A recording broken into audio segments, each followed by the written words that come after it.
ছোটবেলায় গান গাইতাম, এই সন্ন্যার সমান থাকতে চ্যালেঞ্জ করে পাল্লা পাল্লি বড় বড় বয়তিগুলোকে 7-8 পালা করে টিকিট প্যান্ডেলের গান কি গাইতাম না গাইতাম মোহন কই আমি কেমনে গাইতাম গান। গান গাওয়া এত কষ্ট, কত জায়গা থেকে ঘোরা লাগে বাবার, এক জায়গায় বসা মাথাটা সারা বিশ্ব ঘুরে। আর মুহূর্তে মুহূর্তে আমার মুর্শিদ শফিউল বসর মাইজ ভান্ডারির কাছে যায়, বাজান তুমি যদি দয়া করো ইজ্জত রাখো তো বেশি ইজ্জত থাক।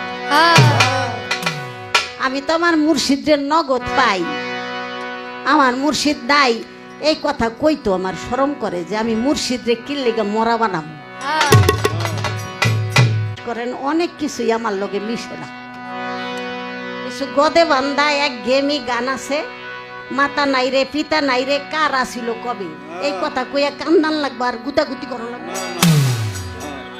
এই কার কবে আসিল মা বাবা, যাইব না আল্লাহর কাছে, ওয়াদা করে আসছি না, ওয়াদা করে আসছি না আমরা, আস্তে আস্তে তোমার কাছেই আমরা চলে আসবো।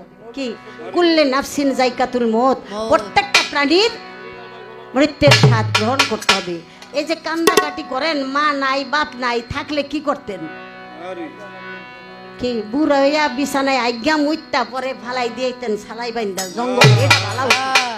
আল্লাহ সুস্থ অবস্থায় লয়ে গেছে আলহামদুলিল্লাহ।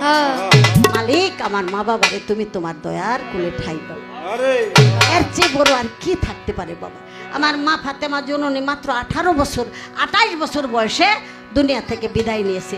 ইমাম হাসান হোসেন ছিল না, আর আমাগো মা 60, 70, 80 বছর পর্যন্ত আমাদের কাছে পাই, মা বাবা ডাকার সুযোগ পাই, এর চেয়ে শুকরিয়া সারা জীবন